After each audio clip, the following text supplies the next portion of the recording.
Hello, world. Welcome back to Golf Subpar, or I should say, hola, ladies. Oh, bonjour, Senor Greve. Good to be with you. I'm in Mexico at the moment. You're over in Paris, France. How's things going? How are the French treating you?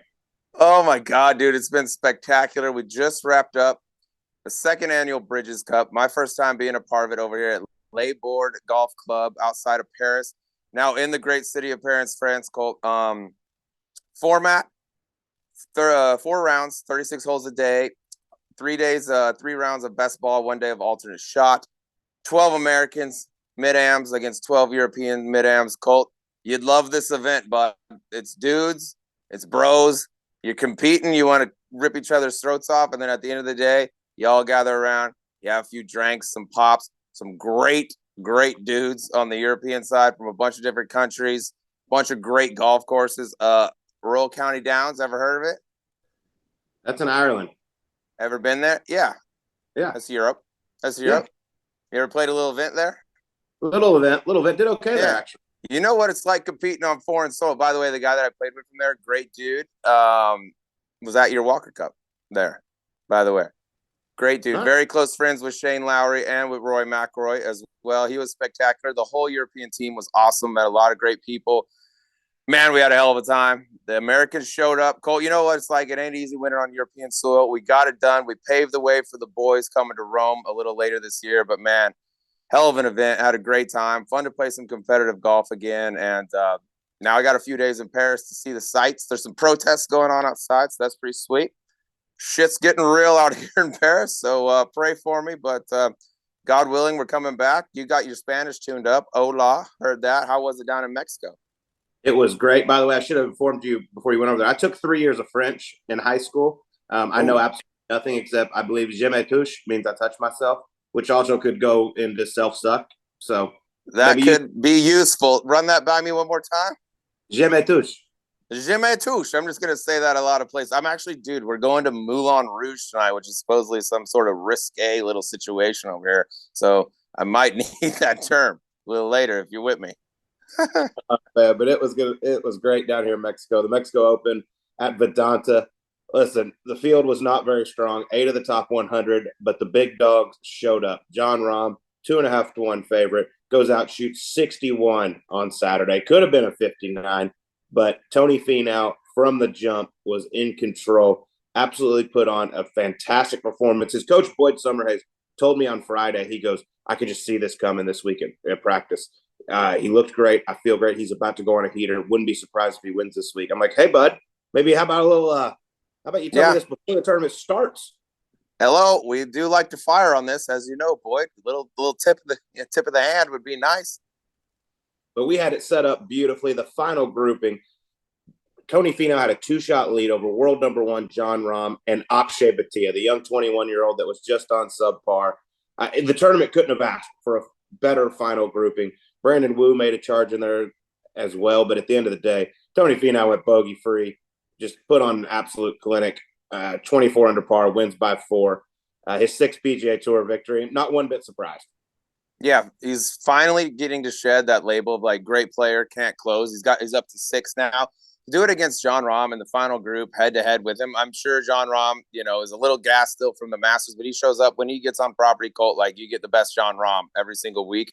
To do that, that's got to be a huge confidence builder for Tony going forward. And yeah, the chalk, a good week to bet chalk if you're a gambler out there. Tony and Rahm, I mean, damn, those two guys showing up in the finals. And then Akshay quickly adapting to this tour life as well. So fun to see him. I didn't get to see any of it, but I heard about that damn near 50 or 59 opportunity, I guess, from Rahm. What did he catch a bat? He flew it into a bunker and it just killed it, and he had to pitch out with a wedge or something like that. Yeah, he had to eagle 18 to shoot 59, which it's very gettable. But yeah, he flew it in the left fairway bunker and actually plugged under the lip and had to punch out sideways. Had 8-iron in for his third, but it was something special. I think he made 3 putts over 25 feet long.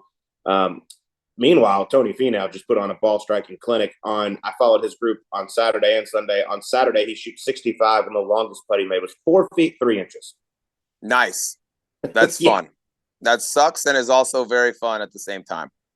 but it was cool to see those guys battle it out. Obviously, great friends. John gave him a big hug after he won. Tony had the whole family down here Tony afterwards picks up the W. Just 4 days of exhausting golf. What's he do last night? He's at the par 3 course here at Vedanta with all his kids, caddying for them, playing golf. He's one of the best dudes in the world. Yeah, that's really cool. And to do it against, like I said, John Rahm, who's one of his closest friends on the PGA Tour. They travel together. They do it all. That's a huge shot of confidence for Tony going forward. And, if that putter just ever cooperates somewhat at some of these major championships, man, look out, because tee to green is special. Yeah, good timing. I mean, we're 2 weeks away from the PGA Championship. Good to see Tony rounding into form.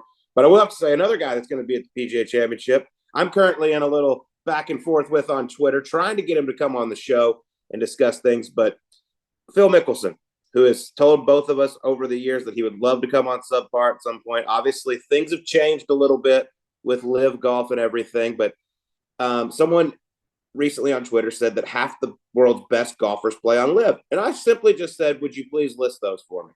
Okay. Well, that started a whole shitstorm of that I'm hating all over live again, which I was just asking a simple question. Never got an answer. Well, all of a sudden, here comes Mr. Mickelson chiming in about the world rankings and all this. We're going back and forth on it.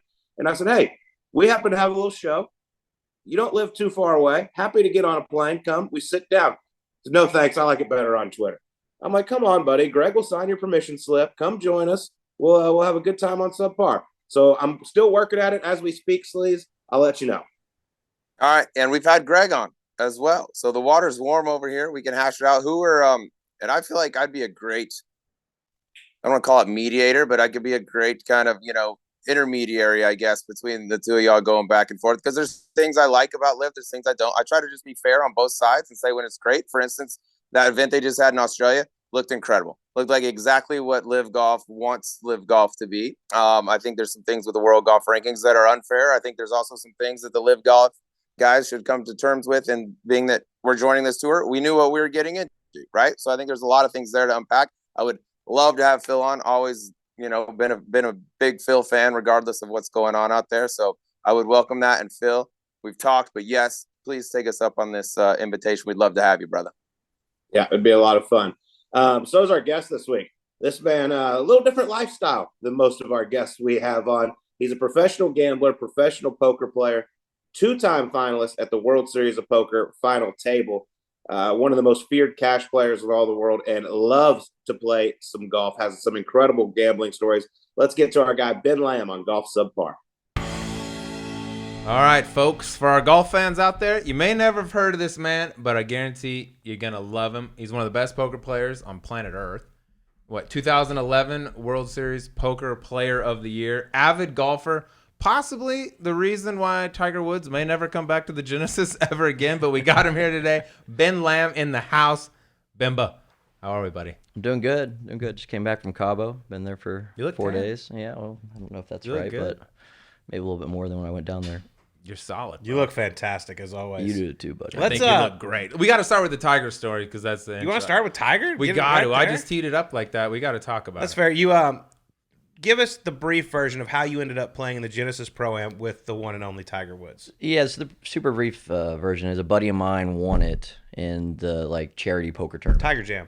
Yeah, and he shoots about 230 roughly. Solid. So he was trying to sell it. It's not really transferable, and so I snuck in there and got the transfer because I'd had a relationship with the Tiger Jam before. So you could say how he owed you money. That's he owed you a little debt.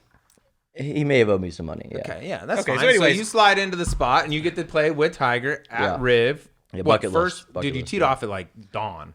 I've never teed off at 6:30 a.m. The sun was coming up. Yeah. As we were teeing off. Yeah. And freezing balls. 38 degrees, 40-mile-per-hour winds, and I had no chance to. And you had some side bets with some buddies out there. Yeah, a buddy of mine, Trevor Pope. I had a $10,000 bet, and if I made one birdie, I'd get $4,000 back. If I made another birdie, I'd get $8,000 back, and then every birdie after that would be $16,000. How do we do? I made no birdies. You have to birdie. If you don't, he and I think we're talking about on the radio. It was 140 left to right on one. one. Shot by shot. Yeah. If he doesn't get one, it's stress. It was 140 left to right on one. So there's no way my ball was gonna end up in those trees right. So I had to pitch out. Whatever, I didn't get up and down. It's hard after that. Your buddy Shane Sigsby, who caddied for 9 of the holes, documented it rather nicely. Oh my god! Yeah, he Some did. of your highlights. He did. Yeah. Some of your lowlights. He claims you shot 63 on the front nine. It's probably not too far off. I'm not a great golfer, but not very many 63s in my on my front nines. But hard conditions, I don't know. Tiger effect is real. How was it though? Seriously, because I mean, like, look, there's 3 people sitting at this table. One of us has played with Tiger, and it's not me or Sleaze. Well, Although I think he's asking for that pairing. Yeah, I think so too. He mentioned you, not Cole. He mentioned you. Yeah, he's been asking me. I just been busy. Dude was awesome, man. Like he was so nice. He was engaging. And he was asking me questions. I guess he plays a little bit of poker. He says he plays poker on his boat in the Bahamas. I bet it's a big boat. I said, "Can I get in?" He's like, "Oh no, you can't get in that game." It's like I'll come down and play. But he tried to. I saw in the videos he tried to help you a little bit. Yeah, he was giving me some reads. I mean, he knew about my bet. He wanted me to win my bet. He was giving me some reads. He gave me. Did? Yeah, that's cool. It was awesome. His reads were perfect. I left both putts that he gave me. My 2 like easily makeable birdie putts. I had like 12 foot and 8 foot. I left like a couple rotations short on both of them. Did you guys fair, like? you had the worst conditions possible. I mean, dude, Riviera's a monster anyway. It was blowing infinite. Yeah, it's freezing and blowing. Tough course. I'm a 7 or 8 index, and so that with 40-mile-per-hour winds, 6:30 a.m. cold, it wasn't going to be a pretty round. He loves like he's a poker guy, like he told you. I've had some buddies from other sports who have played with him, professional athletes, and they're like, he said they like pepper him with questions about like working out because obviously he's a workout fiend, right? But he loves poker. Was he like picking your brain? I'm sure you wanted to ask him a ton of golf questions. He probably wanted to ask you a bunch of poker questions. He did, yeah. Like about hole 5 or 6, he kind of livened up, and he asked me some questions about poker. But like we talked about how poker had evolved, and there's some simulators between that and golf. With all the new software and nerdy stuff that won't really interest your viewers, but it has evolved a ton, like golf has as well in the last 15 or 20 years. That's sick. That's still sweet. You got a good you picture. Spent 18 holes with Tiger Woods. Yeah, dude. Now you're best friends. Yeah. Y'all were all bundled up. You look cute. You wore your red pants, by the way. I saw red pants, black shirt. I had to wear the red pants. The I thought red shirt was a little much, especially because I knew I was going to shoot 100. So the red pants, you got to do that at least. Everyone that plays with Tiger, pro or not, is going to do something that's probably embarrassing. Like you're in front of the guy that you've been watching for forever. Give me the low worst light shot of the day, because we got one on Instagram courtesy of Shane. I couldn't. We were going live on air. I was like, dude, time. Don't. I banged electro box. Don't hard. ask me anything. I mean, I think it's number 6, the one before the par 3 with the 5. 5. Yeah. Yeah. So he hits a 2-iron off the tee, 40 yards behind me, and I said, "Well, should I hit driver?" He says, "Can you draw a 3-wood?" I said, "Yeah, of course I can draw a 3-wood." Of course. I'm shot 60 Lamb. on the front. I do whatever I I did. want. Well, at this point, I'd hit some decent shots. Anyways, I duck hooked it, and he's like, "Oh, the wind hit that one, no problem." Duck hooked it in the left trees, and there's an electric box which I didn't see. I had a hybrid, and I was kind of going up and through these trees to the right. The shot was pretty impossible, but I'm trying to make birdies, so I'm going to go for it. And I didn't see the electric box until I heard it, and it was loud, and it hit hard, and it went like all the way back behind like the 30 people in the fairway with the cameras and all his people and whatever. My brother just looked down. He was caddying me on the front nine. My brother was. He just looked down and shook his head. He said, "What do you want to do?" I said, "Go pick up that fucking ball." Don't look at me. Don't look talk at me. We're done with this hole. I'm going to the next tee box where I topped an 8-iron. Perfect. Yeah, I got to get out of this nightmare. Give me the 8-iron. Top. So after that hole, I said, "All right, Shane, you're on the bag." I fired my brother. Oh, nice. Blamed him for the electrical Well, box. of course. You're a real pro. He should have told me that electrical box was there. Exactly. You're a real pro. You had a bad shot. Yeah, You're done. caddy yeah, shot, grab your shit. And after that, I really just wanted Shane to put the camera down. So if he had to carry the bag, he couldn't, film this stuff. And I had a little come to Jesus moment. I was like, if I continue to shank every golf ball for 18 holes, this is going to be horrible. I got to hit some good shots, And I played all right, kind of Back after nine. that. Yeah, I played all right. Back nine, you got all right. Yeah, I mean, I got it around pretty nice. Shot somewhere in the 40s, not the 60s at least. With it blowing hard, I hit some good shots. Yeah. You played Tiger. You got a picture with your arm around him. Who cares? Yeah. And you're best friends. He's probably showing that picture tonight to somebody. He's probably like, I played with Ben Lamb. He can't wait for the You know what I mean? You used to always call Sleaze your best friend. I mean, now you're getting No. My replaced. favorite person in the world's different, but he could, Favorite person in the world? for sure. I'll take that. I love The you. nights we've had. I love you. Yeah, dude. Talk to me. Do either of y'all remember any of them? Yeah. We have some video evidence of one that we Yeah. just sparked up there. Yeah, I hope you show that. Yeah, Video. that's All in the vault. That's in the vault. We're going to get into some incredible high-stakes gambling golf stories, but we got to talk a little poker because it's not your normal everyday job. And I want to know, how did you get started in this? What made you want to get started in it? And what the hell was your parents' reaction when you're saying, I'm dropping out of college and I'm going to play poker for a living? Well, that's the funniest part is so when I dropped out of college, I had like 8,000 or 9,000 in my name. Plenty. Well, I thought I was a billionaire basically. I was like, these, the teachers are making 100K. I got 9,000 in my pocket. I'm going to be a poker player. I didn't know if I like was going to like continue on that path, but like thought I could make some money and figure it out and whatever. College wasn't for me. I didn't like college, and so I just packed my stuff up. I had all this work to do, and I just opened my laptop. I started to work on it, and then I just closed my laptop, packed my stuff up, and drove home. Just kind of showed at my parents' house, and tell them 6.5 hours from San Antonio to Tulsa. And the first thing my dad said, like maybe the third thing my dad said was like, "Well, what'd you do with your books?" I said, I gave them back to the the store. He goes, "You sell them?" He goes, "Yeah." He goes, "They're my fucking books." $2,200 of my $9,000 bankroll gone. Oh wow, took respect. that money. That's nice. That's pretty nice. That's yeah. nice. So I lost that money in the first few weeks. Got a job dealing at the casino, local casino, dealing poker. And 4 or 5 months later, quit that and kind of came out to Vegas after that. So you just packed it up and said, "I'm moving to Vegas." Yeah, when I was about, I came out here for the World Series, Vegas. When We're I in was Scottsdale.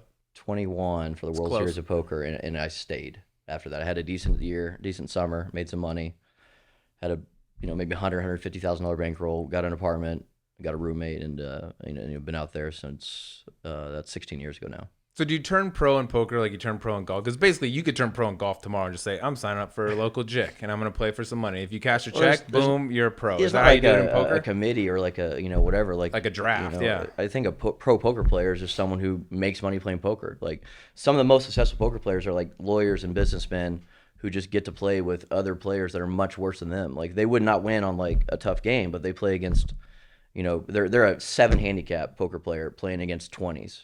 That's whereas I have to play against a lot of pluses, and so the stakes are gigantic in those games, and people are winning and losing hundreds of millions of dollars sometimes. Like crazy stuff happens.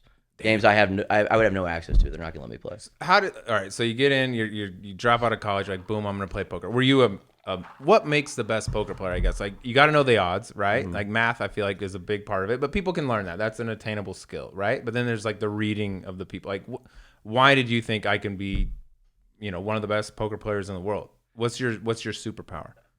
I think my I don't think he's gonna tell us. Well, and no, how do I do it? What am I thinking right now? No, I'm kidding. Go. You're thinking about getting another drink. You're amazing.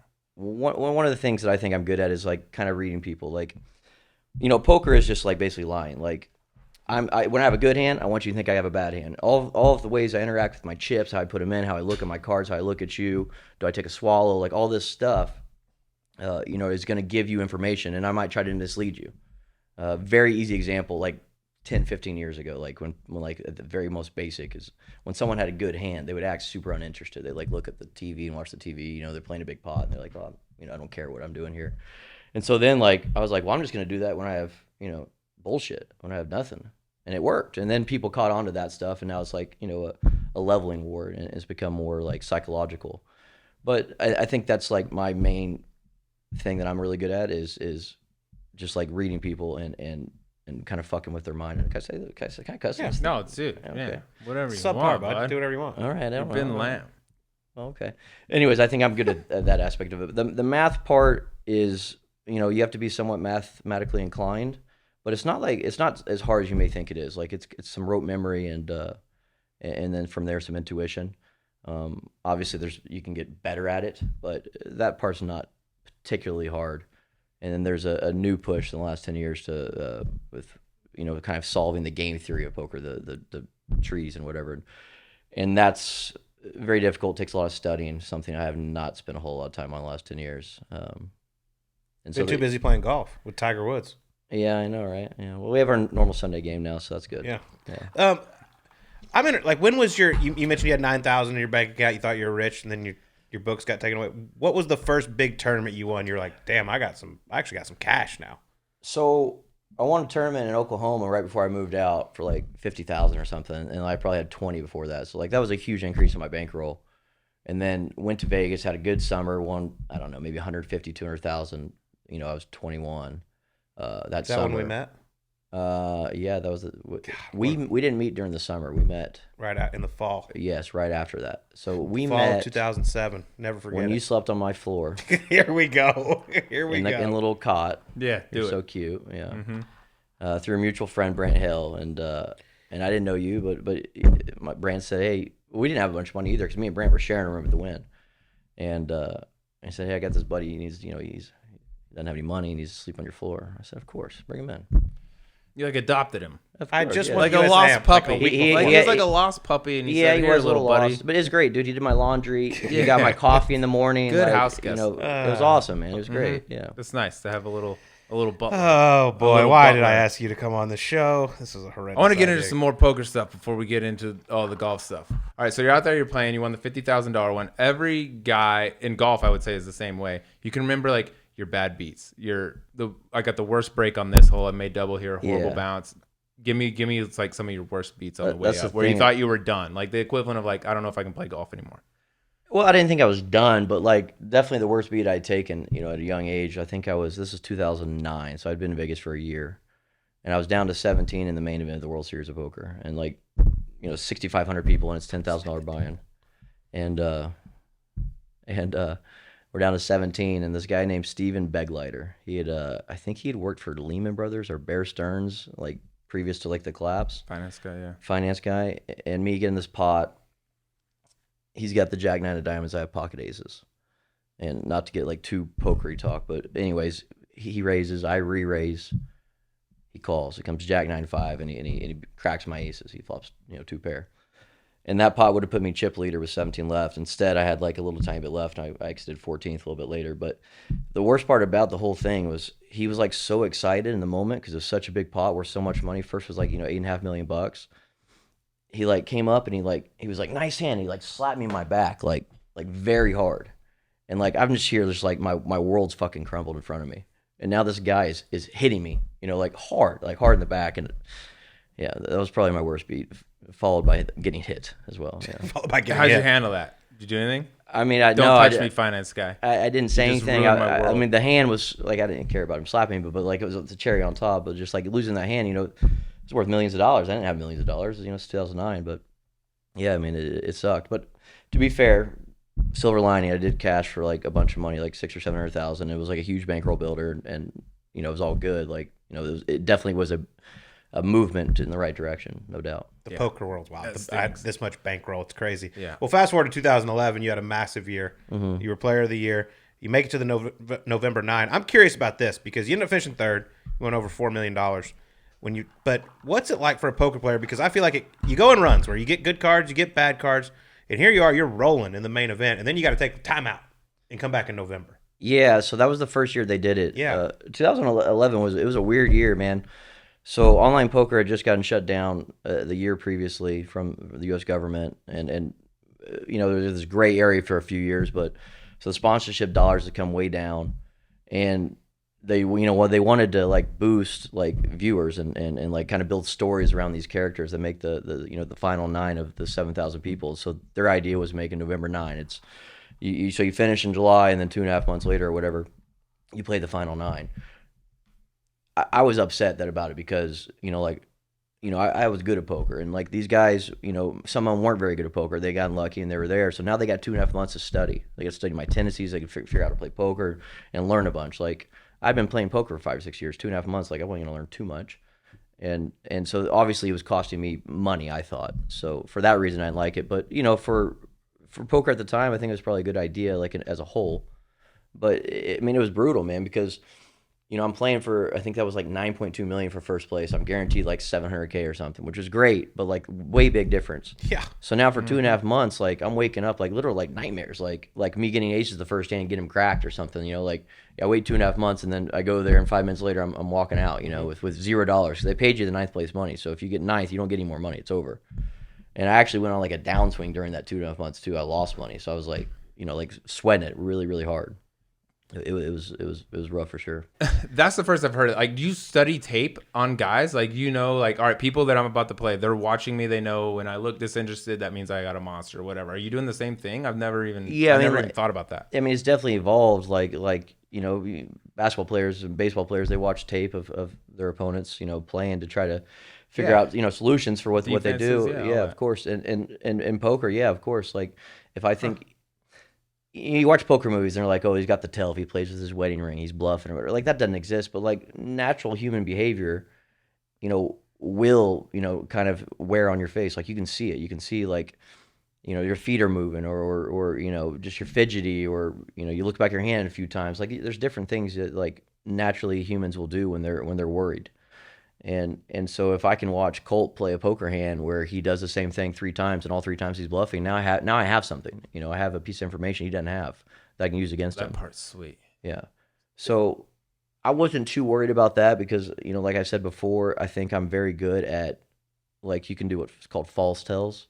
So I'll just do the opposite of what you think I would do, like when I'm strong or weak, and get my desired result, whether it be a fold or a call. Like, I want them to continue in the hand or I want them out of the hand. But I was more worried about these guys who just, like, they weren't professional poker players. They played their, Sunday game on the weekend with their friends, and they were, like, decent, but they weren't very good. But now they had 2.5 months, and they're very, very financially incentivized to get better. And there's, tons of ways to get better. There's books, there's videos, there's online sites, there's all sorts of stuff. And it's evolved a lot more since then. It's 12 years ago now. So they had 2.5 months to get way better, and I wasn't going to get too much better. I mean, I was already better, So if you sit down with like a table of amateurs, dudes that play poker, but they're not your caliber whatsoever, does it matter how shitty your cards are? Will you win that no matter what? Will you clean that table up? No, not at all. Like, the cool thing about poker is, like, over a big enough timeline, over 100 years, the better player is always going to get the money. Over 1 year, they're most likely going to win 90-something% of the time. Over a night, you might win 30-40% of the time, like, or more. I don't know. Like, you get like, hot, man. You get good cards. good. Correct. Yeah. Like, I can't. If you just flop sets and have aces a bunch, or make your flushes, make your straights. Like, what am I gonna do? Especially have a good hand when you have a better hand. Like, over one night, anyone can win. That's and this tournament, and most tournaments in general, like, anyone can win the tournament. That's why it's great. It's open, that you can play. If you have the money, you can play almost every tournament there is. I would say, like, Chris Moneymaker's the man who made poker. Let's talk about his name. Deal. How did a guy named Chris Moneymaker? That's his God-given name on his birth certificate. He lived 48 years, or whatever it was, and then before he played the main event for the first time, name's Chris Moneymaker, won the tournament, and he wins. Yeah. And all of a sudden, poker blew up, and everybody wanted to play, and the main event just kept getting bigger and bigger and bigger. Yeah. It's wild. I mean, obviously that gets all the attention, but I mean, there's a lot more throughout the year that y'all have to do to make money, and the cash games are where it really gets in. Like, give me some examples of, like, some big cash games you play. Like, what's the buy-in? What's at stake? Is it all on you? Do you have partners? What's the deal? So, yeah, I mean, like, sometimes, like, I would say the majority of my cash games, like, I don't really have partners. Maybe, like, I'll sell a friend 5% or something, but sometimes the games get, like, gigantic, and, like, you just have to take on partners. Like, games I can win or lose, $2-3 million in one night. Like, So what's the buy-in for that? 2 or 3 million, I guess? No, because you might start with, like, a lot of the private game scene is, like, everyone starts with, like, 50 or 100. And then this guy right here, who's the big whale, gets stuck $500K, and he's like, okay, the blinds are up now. So now, like, everyone has to buy for 100 or 200 or 400 or whatever. And, sometimes things evolve in such a way that just the games just get gigantic. And like, I don't know, like, I don't have enough money to, be losing 2 or 3 million in one night, consecutively, like. So, yeah, you definitely take on partners. And you can make that, like, a good deal, like, where I would get a bigger percentage of my wins than they would have the losses. Like, in these big games, when a guy gets stuck like that, is it just, okay, he has the cash on him, or do we trust that he's going to come back and pay his debt? If it's in a casino, in general, it's chips on the table. Mm-hmm. Now you might have to loan the VIP money or whatnot sometimes, which is kind of a weird, tricky situation. If you know the guy, great, but, obviously I've been burned a lot, and I think most poker players have. There's been times in my life I've been owed more money than I had. Oh. And, you call these guys, they just bought a brand new Porsche, but, they can't pay you. So what do you maybe do? Next month. What do you do? Like, you got to go break some knees? What do you got to do? Oh, of course, I break every knee. Yeah, I know. That's no one really does that, man. You play golf with Tiger Woods. Yeah. It's not the Wild Wild West anymore, unfortunately. There's some bad actors out there, and they usually just kind of get kicked out of the games. It's you take a businessman who's lost, say, $10 million over 5 years, they're going to keep inviting him to the private game until he doesn't pay. So his easiest way to get out of getting invites is just say, I'm not paying. I lost $800,000, I'm not paying. Well, now I'm definitely not getting invited again. So, it's a tricky situation. Whoever runs the private game is usually taking a rake or something, so they're supposed to be responsible for the money, which doesn't always work out quickly or at all. But there's a little parallel, I guess, with golf and poker, and they're like, I feel like celebrities, a lot of them are attracted to it, and they're like, I play that, I want to go play against the best. Do you get, like, calls from whatever Hollywood athletes that are just like, you're one of the best players in the world, I want to test myself against you? That's got to be, like, the dream, because, like, they suck, I'm gonna kill them, but they just want to see how they stack up. Yeah, and obviously a lot of basketball guys, some actors, some other sports guys. They all play poker, and I would say like when I was younger, maybe like 8 or 10 years ago, you would see a lot of that where some basketball player was like, I want to play against Ben Lamb or whoever else, and so you get in there and he loses 3 or 4 sessions and he gets out of he's like, okay, I'm done with that, but most of those guys, man, like there's one actor I'm thinking of in particular. He's gotten like very, very good, like over the last 10 or 15 years. I mean, these are smart people, very successful in their craft. Who's good? Like you can say the guys that are good. You don't got to say numbers or anything. One of those funny guys, yeah. Can you say any names of like celebs that are good? He's not. You're giving him a tall. compliment. He's not particularly tall. No, it's fine. We know what he's talking about. Yeah, I think I got a good idea. When we first started playing with him, man, this was like 2010 or 11, and no, he wasn't very good. And he's a player now, man. He plays good. He's really good. I wouldn't say he's like like top pro tier, but like he's right under it. He plays very well. But that's the dream. I gotta feel like that'd be like a guy calling up a tour player and being like, "Hey, I'm a 4. I'm getting pretty good at golf. Let's go play straight up." Because there's no handicap in poker. But yeah, but there's luck. There's luck in poker. There's no luck in golf. Like if me and you play 100 rounds, you're gonna win 100 rounds. Yeah. If me and you play poker 100 times, I'm gonna win 74 times or something. Yeah, 73. I'm pretty good. Oh, you might be really nice. Let's talk about golf a little bit because you've played in some rather high-stakes games out there in Vegas. There's one man, fellow poker player, also a rather big deal in Vegas, Bobby Baldwin, who you spent a lot of time with. And I heard he used to dump truck you pretty good. Oh, he tore me apart, yeah. And is he like the first guy you actually started playing like big action with on the golf course? So, yeah, like I played a lot of golf until I was 16 or 17, and then I didn't really play much, maybe a couple times a year with my brothers or family, dad, whatever. And I didn't play much until I was like 26 or 27, and I've been in Vegas for a few years by then. And we play $100 a hole, or $500 a hole maybe. But yeah, I remember the first time I played Bobby, he said 5 a hole. I said, yeah, 500's fine. He goes, no, 5,000. And I'm like, I never played for that kind of money. I was young, but I didn't want to tell the guy no. I mean, he's an imposing man. He's built Vegas more or less. Him and Steve Wynn and a couple other guys. So I played him, and I just won a bunch of money in the year I got third in the main. And he took a bunch of it. Yeah, he kicked my ass, man. We'd go play poker afterwards, and like he's a very good poker player too. But like he would bring like non-good poker players. So I won my money back in the poker, but I mean he absolutely stomped me in golf. Like it's just like a rite of passage. Like what was a bad day on the golf course? Like 100. Yeah, we play. We either play like, we pretty quickly got to 10K a hole, and played primarily 10K hole. He never pressed me when he was down, and when I get down, I'd be like, press, and he never once pressed me when he was down. But tell me, because there's one really good story where a crazy swing happened on 18 at Shadow Creek. Oh yeah, it was versus him. Yeah, we were playing 10 a hole, and there was a guy, and I was actually winning this day. I was winning probably like 60 or 70,000, and there was a guy following us around, and he was betting on the side. He's betting 5 a hole to start, then 10, then 15, and Bobby was getting a half shot this hole. And this guy wanted to bet an additional 25,000. And I played poker with this guy, and I didn't want to tell him no. I said, okay, but he's getting a half shot on 18, that par 5, we can get there too. Yeah. So I bang my drive down there, a little fade, and I get down to the bottom of the hill. I got like an 8-iron in, and Bobby hits it out left, and he lays up, and I go next, and I hit it to like 5 feet for eagle, and Bobby hits this to a foot, so he's in for birdie.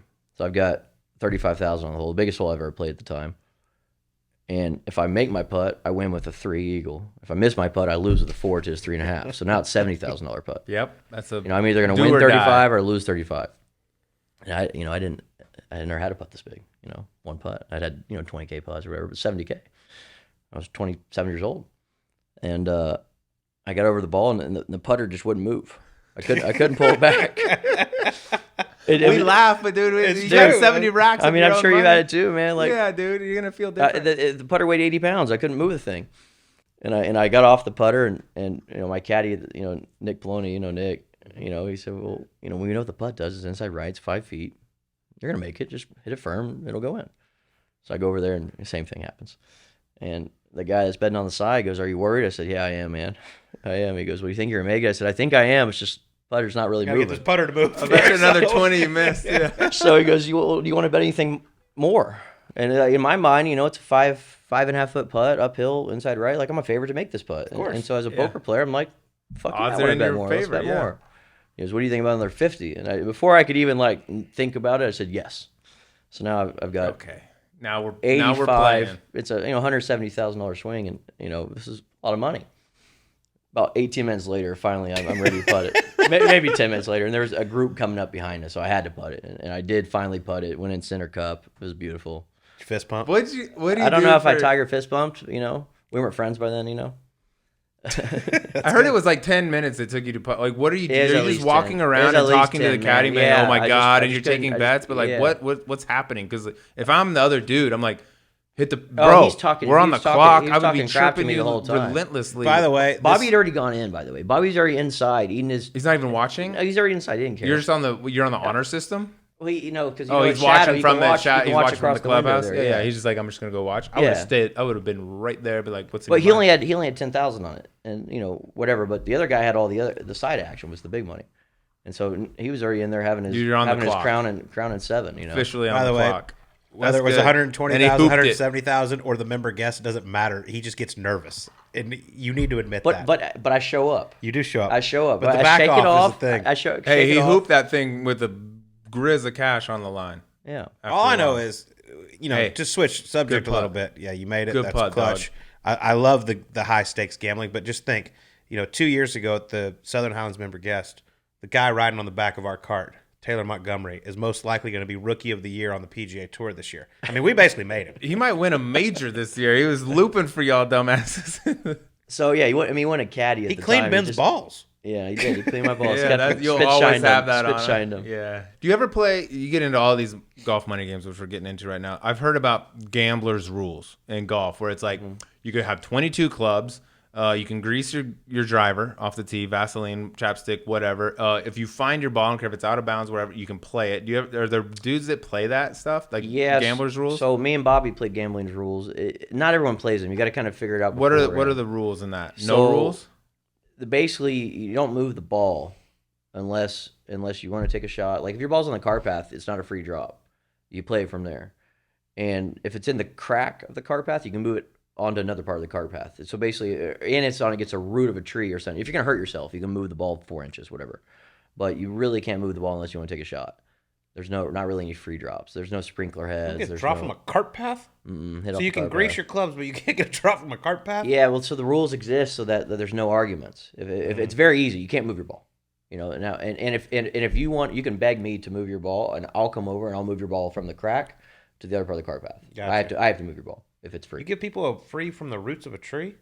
Yeah, because I mean, you don't want to break your You wrist. shouldn't can't hit be- there. Well, you just Unplayable. move it. You just move it 3 inches. You're still screwed, but at least you're not Okay. going to break your wrist or whatever. Let's go through the greasing. Okay, so yes, I'm cured of it for 10 years straight. I'm been cured. And 10 years grease free. Yeah, it's 10 years grease free. So grease is commonly referred as grease is basically just like Vaseline or chapstick. Yeah. And if you put it on the face of your driver or really any club, I mean, it'll go straight, high, long. If you hit like a 30-yard cut, I guess that's a slice now, it'll be like a 5-yard cut, and it'll go high It and just doesn't tower. spin. Yeah, it goes straight Yeah. and it rolls out. And like people will put on there like 6 irons and 7 irons. They land on the green, it rolls through, so it's no good. But I started using grease because Bobby and those guys and everyone in that group was using it, and like we were playing big stakes, and I was just kind of like, if we're gambling for this much money and this thing helps you, it definitely makes golf way easier. Then I was like, I'm gonna use it too. But then you don't like learn how to actually play golf. Like you're trying to hit every drive you're trying to hit with a 30-yard slice, and it goes straightish, and hit as hard as you can. You can swing out your shoes, it doesn't matter. It's gonna go straight. You're gonna find the fairway mostly. But when me and him kind of quit gambling all the time, I started playing with other people, and I was playing with Colt, and Colt, was like, "What are you doing?" And for me, it was like a normal thing. Like all my golf gamblers use Yeah, I'm grease. greasing my driver, bro. Yeah, like I'm gonna hit a C. Shine her up, Yeah, what are you doing? Well, here was my argument is like he's saying he's a 7 or 8 or whatever he is, and I'm playing, so he's getting 6 aside, but he's greasing, and I'm like, Yeah, but I was whoa. a 7 or 8 with the grease. That's fine. If I lose the grease, I'm a 9 or a 10. There's no grease here, and so that was an argument for what it was worth. But I think I made you a better person because of this. Dude, I've gotten much better at golf, obviously, in the last 10 years, and like, yeah, man, like I don't think I would have gotten like better with this stuff. It's just a crutch, and like you really don't learn much about the golf swing using this stuff. Yeah, it's strictly just for gambling guys I that still get aren't how it's good. fun. Like I've heard about it, and you can You're play. playing a lot of money. It's I mean, if fun, you're playing, if everyone else is doing it, I get it. Then Yeah. you got to do it. And you can play 22. I've heard guys that are like any amount of clubs you want, whatever. They've got different wedges for different stuff. And so back in that time period, I had the grease days. I had 2 sets of golf clubs on my golf cart at Shadow Creek. I had all my golf clubs, and then the other one was all wedges. I had 46, 48, 52, 52. Every 2 degrees, all the way up to 64. Yeah. And me and Nick had gone out there, and we had measured the distances on like an 80% swing on all of them. Like it was a real repeatable swing. Took it to here, whatever. So if I was 71 yards, I'd use the 64. If I was 77 yards, I'd use the 62 or whatever.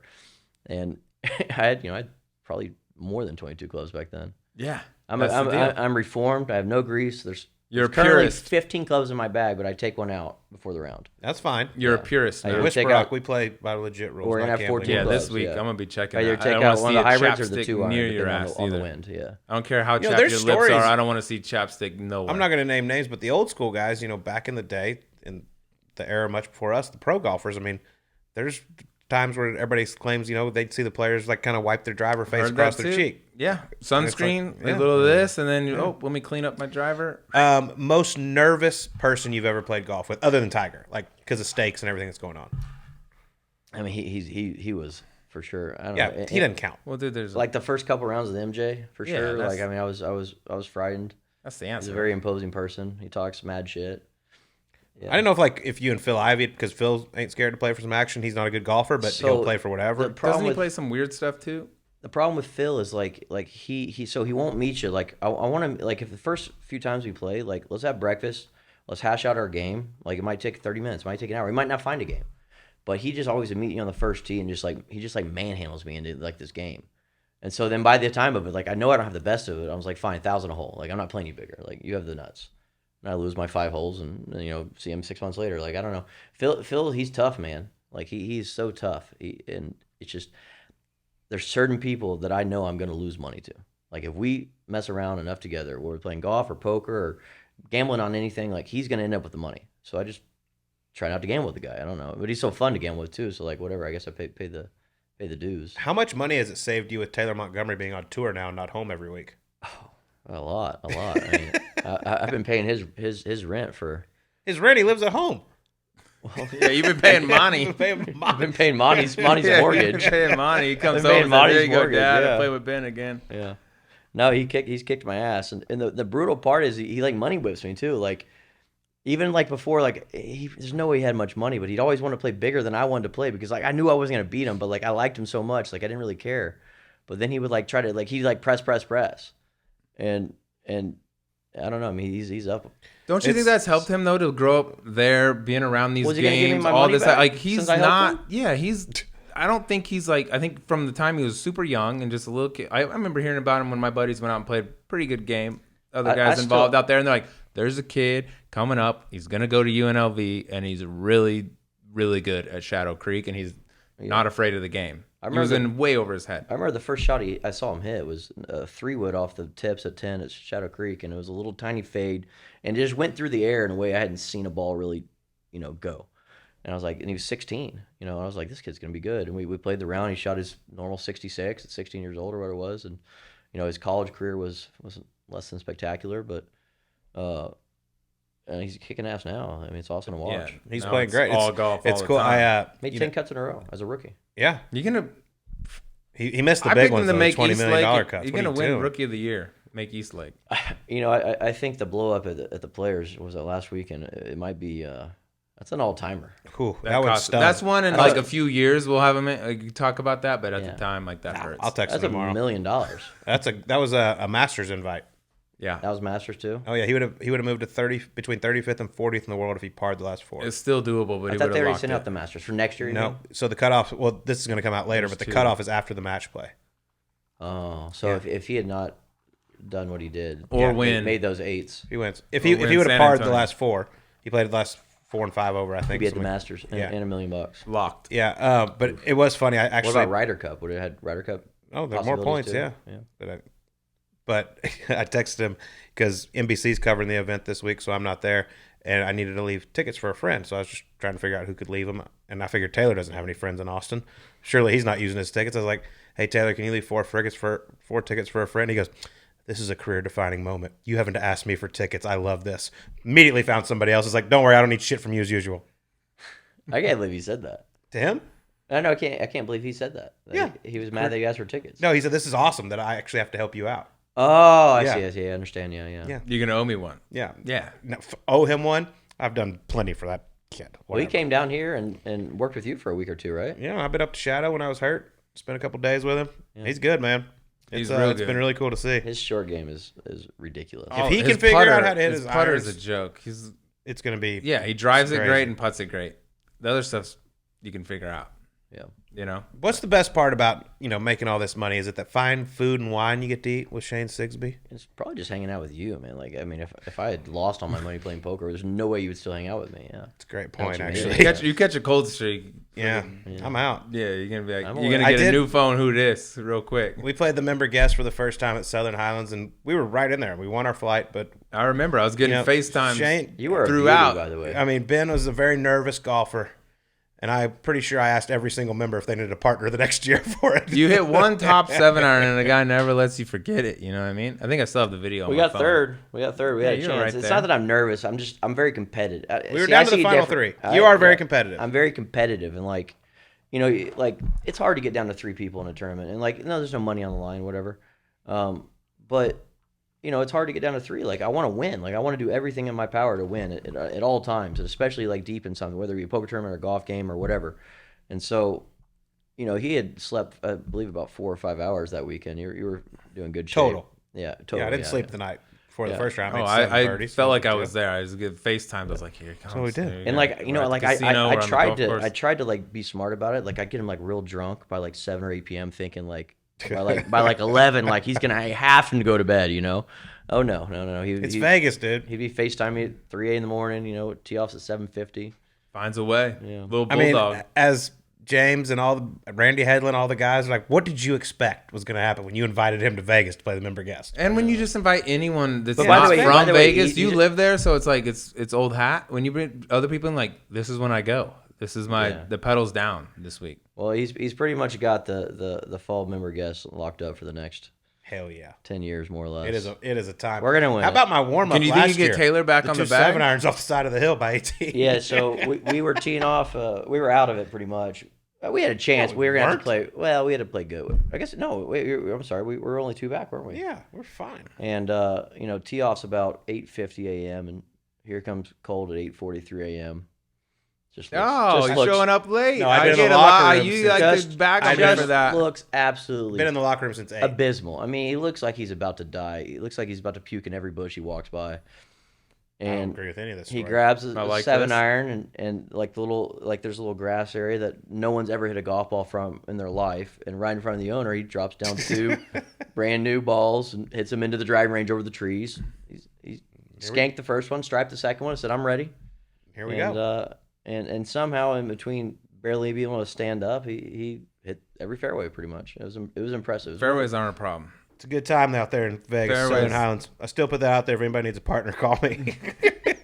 Still a free Nah, agent. you with me next Still year. a free agent. No, Let you go. I That think thing's so. that thing's a wrap. I By the told way, we come up with Shane's got to bring him. The problem is if you two are both in Vegas for that same time, like it's going to be like No, multiplied. he can't hang with me in that. Vegas. Shane's gonna need. We've been there. He's together. a one You night. know the deal. Ask. I Lil really, Wayne. really hope you guys show some Ask of the Lil Wayne. video from Ask Lil Wayne. Hey, All man. right, Lil Wayne let's get knows. to the E9. These things are going so long. All right, we asked this to everyone. Okay, you can be any other person for a day, dead or alive. Who would you be? It's a weird question. You Phil- just kind of hit me with it. Phil Hellmuth? Yeah, dude. Think No, deep. Think probably deep. not. Probably not. He wouldn't be a bad answer. I'd Yes, just he like would to be. see what was going on in his head. I think I'd only want to be him for like 5 minutes. Like that'd be enough. Okay, well, you get a whole day, 24 hours. I got 24 hours. Probably like Leo in like 1999 Or yesterday or 2003, yeah. today. Or any day. Like Bieber, Yeah. like Or in 20 you years. know, They all look the same still. yeah. I guess one of those guys would probably be all right. Leo. Yeah, I don't that's know. solid. Leo. Yeah, I could see. I mean, our last guest said his grandpa, and you just throw out Leo. Well, yeah, I mean, Leo would be more fun than that guy's grandpa. It's true. Yeah, That's a good crossword point. puzzles What did that aren't guy's that grandpa sweet. do? That was so cool. That's a good Plays point. Probably a Sudoku lot all of day. cool things, yeah. All right, give me this because I hear some weird shit out there. What's the craziest cheating technique you've heard in poker? So yeah, I mean, I got cheated for a lot of money actually. 2011, 2012. Live or is this internet? Online games, yeah. Or Yeah, no, I I'm feel sorry, like- I'm sorry, live games, like real live games. Okay, that's the one I want. Yeah. We were playing in Santa Barbara, and these guys had like set me up, conned me, like became my friend, and like they got me good, man. They got me for like $1 million or something. Oh, How? Well, so I found out how after the fact. I didn't pay him the last. I've only ever not paid 2 people in my life, and this was one of them. The other guys were $20, and this Okay, was we'll for let that slide. $800,000. We'll let that skate. The guy for $20 didn't deserve the money either. But anyway, so they had I got the dealer drunk and like kind of like like got him to share, like I know they're cheating me, how they cheated me. The guy liked me, whatever. He told me everything, and yeah, they had a device around their thigh that would vibrate quickly 1 through 7 or whatever to indicate that the seat at the table that was going to have the winning hand, and they had a little camera that would read the side of the deck. You can go on YouTube and you see all this stuff. It's crazy. It's crazy, man. Like there's so much cheating in private games. You have to be very careful. The little camera would read the side of the deck and would find out once you deal the hand who's gonna have the best hand. So if you're the cheater and I'm the mark, and you know that you're gonna beat me in the hand, all you do is not fold. You just continue to put money in the pot. You might make a straight, you might make a flush, you might make a pair. Who knows? But you're gonna win the hand. Versus me, you have the best hand and at the table, and I have the second best hand at the table. So when I raise, you just call or re-raise or something, and you just keep building the pot. Yeah, and they got me good, man. They got me real good. How does it know? How does it know that? So does the dealer have to be in on it? Yeah. So they can see the cards or however they know. Yeah. Otherwise, how can you know what cards everyone has? So there's like the camera on the table. It might be something like this. It might be like it looks like a set of keys for your Audi or something else. And it just, it takes like 0.4 seconds or something to read the side of the deck. There's a little tiny, like basically like a barcode on the side of the deck that you can't see with your eyes. The camera picks it up. And so did you just finally realize like this guy were you had no just getting business being in the hand? Yeah. Yeah, so they weren't smart about it. Like, thank God they weren't smart about it. They would just play pots like that didn't make sense. Yeah. Like they would, call 40,000 before the flop with some, like bottom 5% hand, and Gotcha. and hadn't played a pot for like 15 hands before that, and now they want to play, this piece of garbage hand. 4-7 off, and they're gonna make a straight. We're out playing of it. PLO, but the Gotcha. equivalent of Yeah, like yeah. like Jack 3 offsuit or something, and they just folded forever. God, Yeah. that's wild. Damn. Yeah. All right, next one. Best hole-in-one story, or maybe most profitable hole-in-one story for you. 2 hole-in-ones, and they're both kind of funny, so I'm going to tell them both. Okay. The first one's pretty quick. The first one, I'd played golf with a guy named Eric Blair. He's a poker player out in Vegas, and I'd probably played 20 rounds with him. We never had a hole-in-one bet in our life. On the second par 3 of the day, he turns to me and says, "Do you want a hole-in-one bet?" And he lays me 10,000 to 5,000. He's like a scratch. So that's our 82nd par 3 we've ever played, and the first time we've had a hole-in-one bet. And I thinned a wedge right in the hole. About a groove thin. That's beautiful. About a groove thin. And he Gotcha. was sick. I've been hustling you this whole Yeah, time. I've been just Everyone waiting. wasn't even trying to make him before this. Yeah, dude. It's And hard to then- look as bad as I have for the last 81. And so the other one's more recent. It was number 12 at that was 7 at Las Vegas Country Club, then 12 at Cascada. Me and like my best friends like Keith, Reggie, Rory, Reggie. His name's Reggie, not Reggie. We were playing a 4-on-4 scramble against these other guys, and we were playing pretty big. We were playing like it was 20,000 a hole by this point. We started at 10 for Is the this team. per total. man or team? For the Okay, team. team. For the team. So then we were at 20,000 a hole. Eagles are double because we were playing a scramble, so it's hard to make birdies or everyone making a birdie, whatever, 4-on-4 scramble. And we were down like 50 or 60,000 when we pressed. So now we're down like 3 holes, like whatever. And it's a par 3. It was 171 yards uphill into the wind. I hit like Retchie hit his to like 5 feet. So like I knew our birdie was locked up. So I'm like, oh, I'm trying to make it, whatever. And so like I kind of hit a shot I wouldn't normally try to hit. Like I was purely trying to make the ball. So I tried to hit like a low punch 7-iron draw, which I'm not a good enough golfer to do Right that. off the electrical box. Yeah, no electro box on this hole, thankfully. And it just went right at the hole. Perfect shot. Like I hit it like as my first hole one, thin, no doubt. Wasn't a very good shot. This one I hit the exact shot I was trying to hit. We couldn't quite see if it was going in. And we walk up there and we see Retchie's ball and Keith's ball way over here, and there's no ball. And I'm like, it's in the fucking hole. It's in the hole. We had made hole-in-one bets on the turn. We did not have them on the front nine, and I bet like 60,000 with this guy, 30,000 with this guy, and 20,000 with this guy, and just hoop it.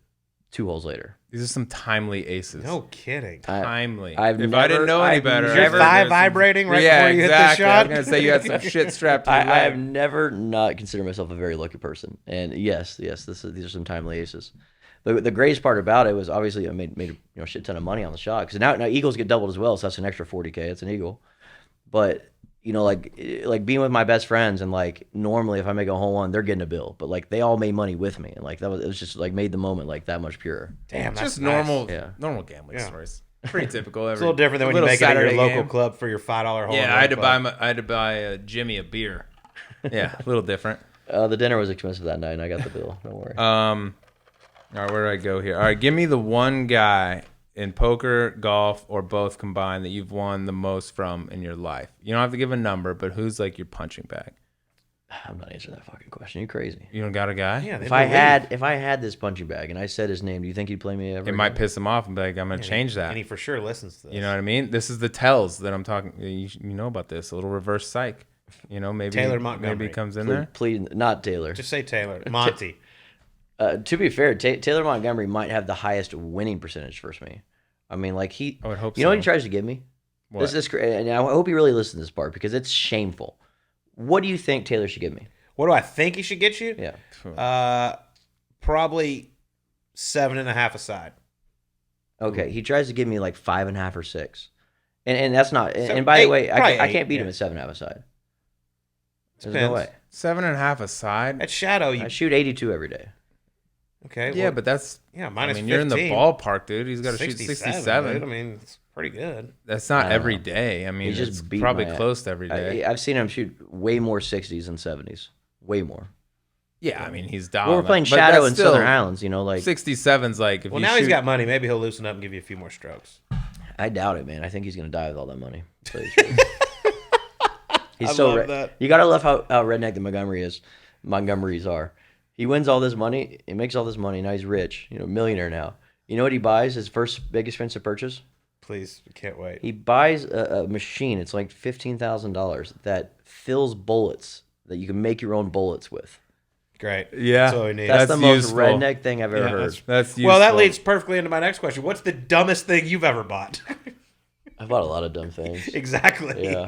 We had one session. I won a bunch of money. This was actually the year of 2011. So I was kicking ass in cash too, and I sold a friend of mine. I didn't think the game was gonna be very big. I sold a friend of mine 10%. We'd gone to lunch, and I played for like 35 hours.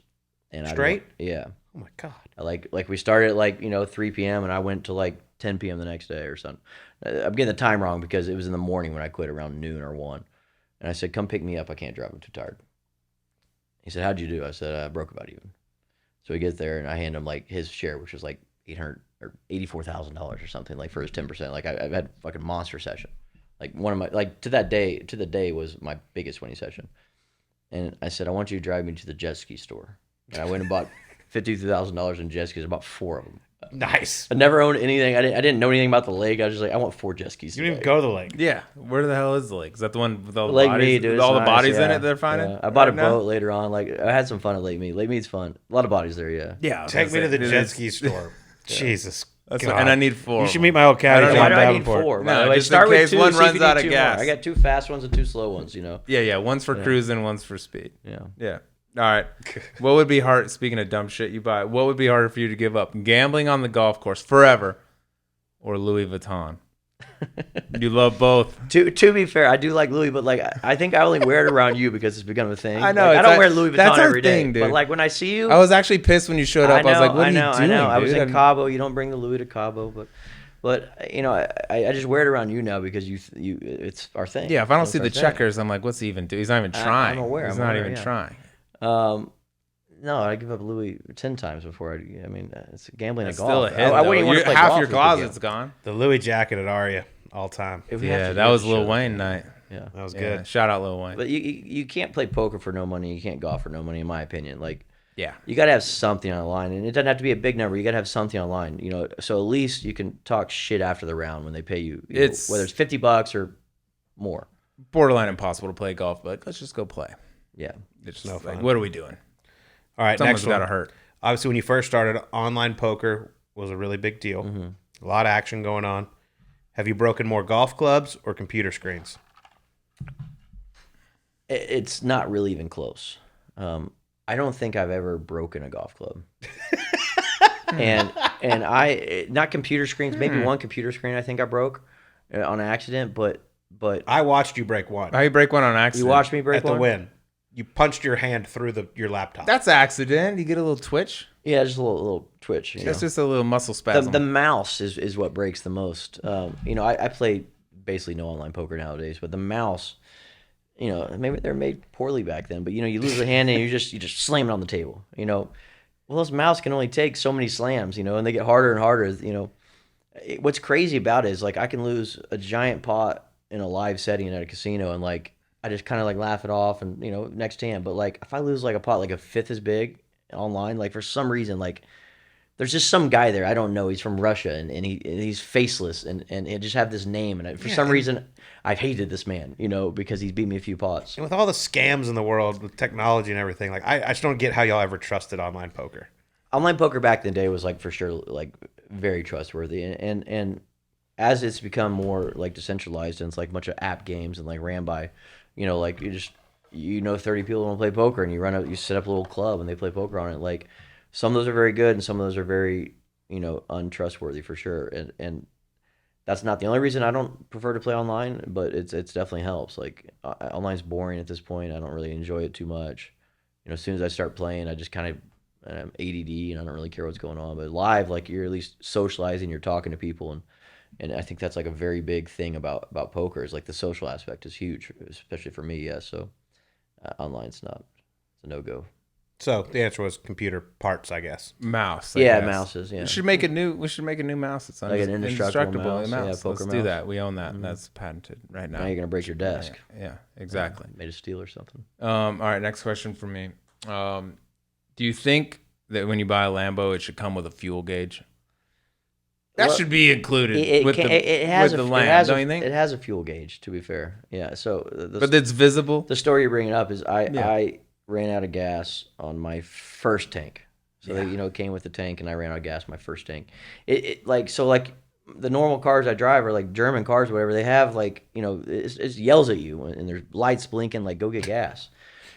And the Italians don't do it that way. I don't know. There's just like one little like yellow light, and then you're out of gas. And It's bullshit. yeah, they really should fix that. I agree. Time to get a So new where'd one. you run out of You gas just at? trade it in at that point? In my neighborhood, thing. Oh, at least in your neighborhood. Had Steve Yeager come by with a gas tank. It was great. Yeah, we got the picture. It's beautiful.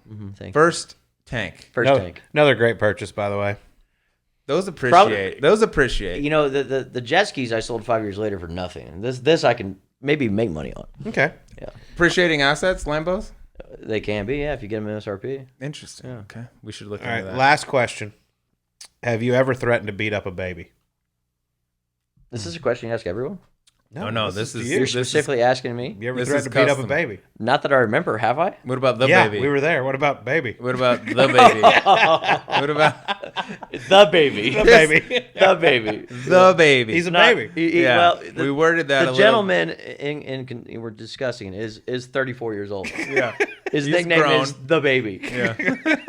And I love the baby. And me and the baby have been friends for many years. But that night he was a little out of hand. And yeah, maybe I threatened to beat him up. Or something. Dude, that was. I was talking to somebody else and I heard, "Get the fuck away from me, baby!" Dude, you said baby. It's like you said it before and at the end of every sentence, like, baby, I'm gonna fucking kill you, baby. I was like, this sounds like a bad Bieber song. This is the worst thing I've ever Dude, heard. COVID had just started. We didn't know what it was. He kept drinking my drink. And like he was just so annoyingly drunk. I had 2 drinks. He's so annoyingly drunk. I'm just yelling at this kid, "Get the fuck away from me, baby!" No, you're like, baby, get the. Yeah, you said baby 72. So I if was you like, didn't dude, know he that, knows that- his name that this by guy now. Joseph Chong is the baby. We know who you're talking It, about. it looked bad. It looks like he's like my boyfriend. like, I'm baby, like, it's baby. a spousal, fight here. Domestic dispute over Yeah. here.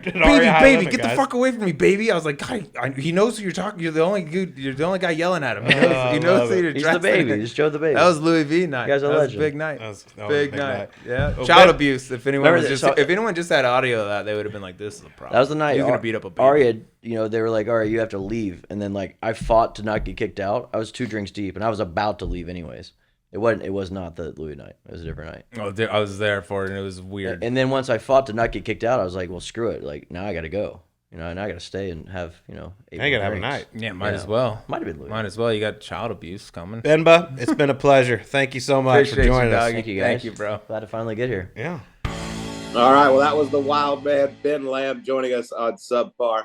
Sleaze, that is a different lifestyle, my man. I mean, just living and dying every day, gambling. I can't imagine going through that. My heart can't handle that. Yeah, that's a different ballgame. I do think I would adapt quickly to the sleeping schedule. I don't think old Bimba gets up before about 10 a.m. a whole lot of the time, so I think I would gravitate towards that quickly.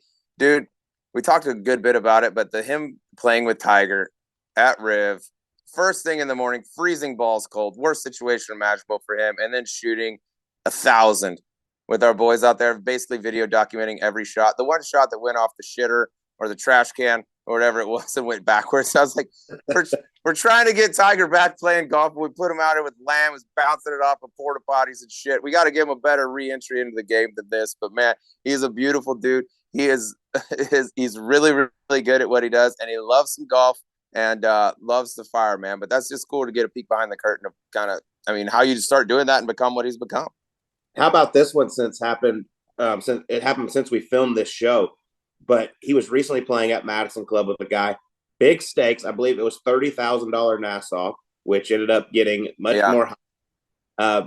Ben, the second day, ends up closing the guy out on 17. So 18 doesn't even matter. The guy's like, let's just play. I'm done. All this. The guy hits it to like 3 feet for birdie on 18. He's like, just write me down for a birdie. Ben goes, would you take 40 to 1 on it? And he goes, I'd take 30 to 1. He goes, all right, 1,000. The guy's like, deal. Gets over the putt, standing there for like 10 seconds, backs off, looks at him. He goes, you triple it, I'll putt it one-handed. Ben yes. Goes, so 3,000 for 90 now. This is the kind of shit they do. It's absolutely. There's a quick $90,000 nothing burger hole. Another guy chimes in. He goes, I'll throw 2,000 on it. So now all of a sudden, this guy's got a 3-footer for 150,000 one-handed. Okay. He goes, Ben said he backed off a couple times, got over it, pulls the trigger, wiped the shit out of it, caught the very right side of the hole, went all the way around and ended up going in. Oh my God. It went in? Yeah. I'm like, God, can you imagine? I mean, he won $5,000, which he just won back $3,000 from.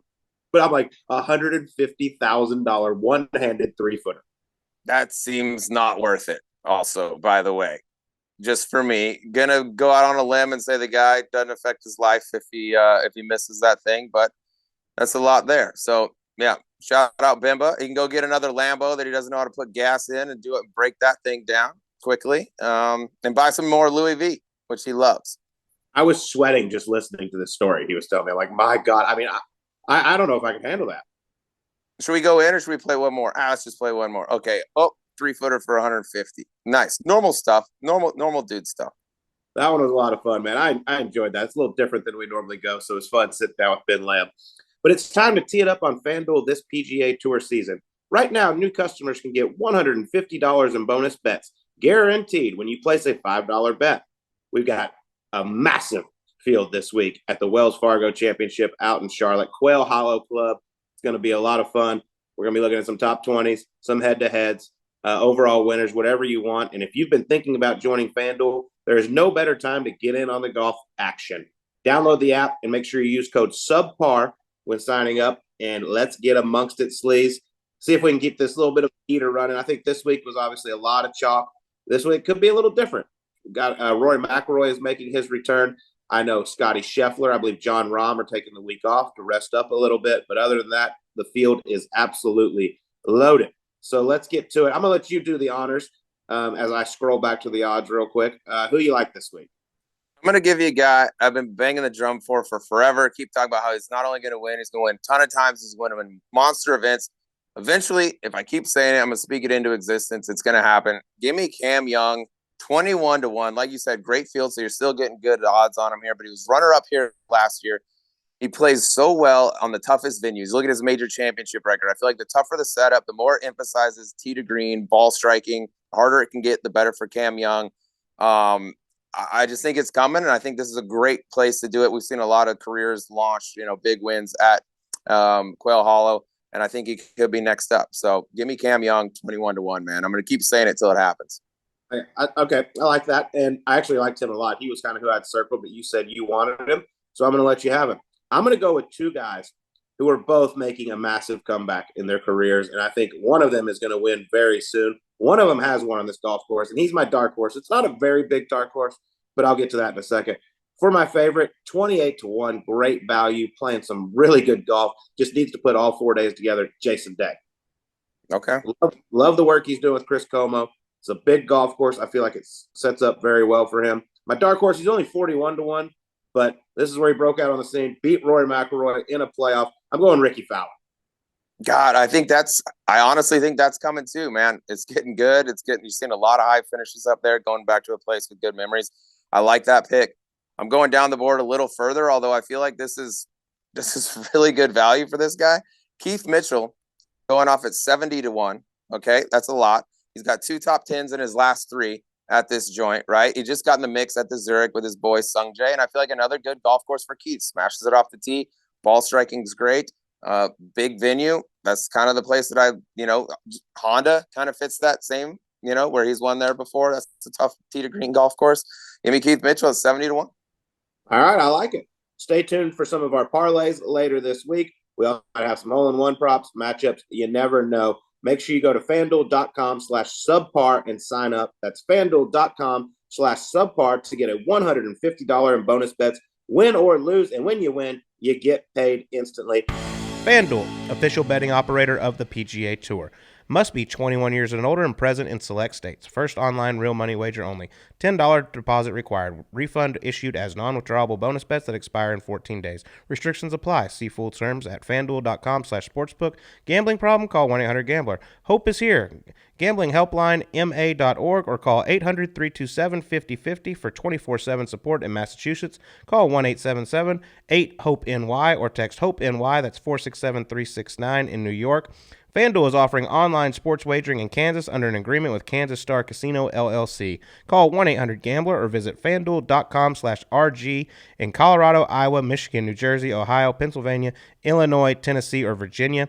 1-800-NEXT-STEP or text NEXT STEP to 53342 in Arizona, 1-888-789-7777, or visit ccpg.org/chat in Connecticut, 1-800-9-WITH-IT in Indiana, 1-800-522-4700, or visit ksgamblinghelp.com in Kansas, 1-877-770-STOP in Louisiana, or www.mdgamblinghelp.org in Maryland, 1-800-522-4700 in Wyoming, or visit 1-800-GAMBLER.net in West Virginia.